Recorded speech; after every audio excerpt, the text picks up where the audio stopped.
আন্তর্জাতিক অপরাধ ট্রাইব্যুনালের চিফ প্রসিকিউটর মোহাম্মদ তাজুল ইসলাম বলেছেন, জুলাই আগস্ট মানবতা বিরোধী মামলায় শেখ হাসিনা সহ দোষীদের বিরুদ্ধে আনুষ্ঠানিক অভিযোগ আগামীকাল দাখিল করা হবে। ডিসেম্বরের মধ্যে বিচার দৃশ্যমান হবে। তিনি আজ রাজধানীর জাতীয় প্রেস ক্লাবে অধিকার আয়োজিত গুমের সঙ্গে জড়িতদের অবিলম্বে বিচার করো শীর্ষক আলোচনা সভায় একথা জানান। তাজুল ইসলাম বলেন, এর মধ্য দিয়ে বাংলাদেশের অনেক কালো অধ্যায়ের সমাপ্তি হবে। তিনি বলেন, বিচারিক প্রক্রিয়ার মধ্য দিয়ে দেশে আর কখনো গুমের পুনরাবৃত্তির সুযোগ দেওয়া হবে না।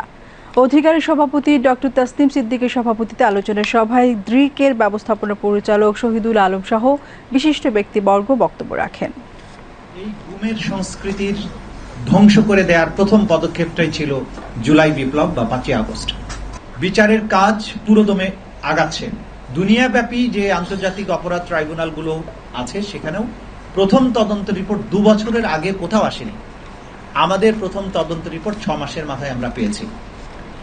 গুমের মামলার অধিকাংশ বলা যাবে না, যেহেতু হাজার হাজার অভিযোগ আছে, অন্তত 10-15টা উল্লেখযোগ্য ঘটনা বা গুমের তদন্ত সম্পন্ন প্রায় জুন মাসের মধ্যেই সেগুলো রিপোর্ট আপনারা পাবেন ইনশাআল্লাহ।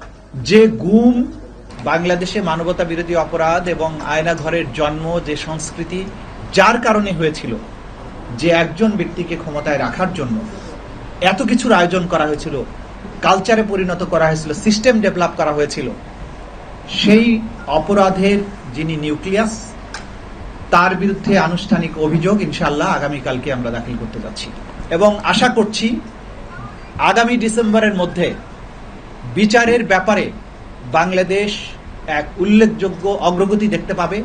বাংলাদেশ অতীতের অনেক কালো অধ্যায় থেকে বেরিয়ে আসার মতো একটা সিগনিফিক্যান্ট কাজ অন্তত আন্তর্জাতিক অপরাধ ট্রাইব্যুনাল দেখাতে পারবে, এটা আমরা আশাবাদ ব্যক্ত করছি।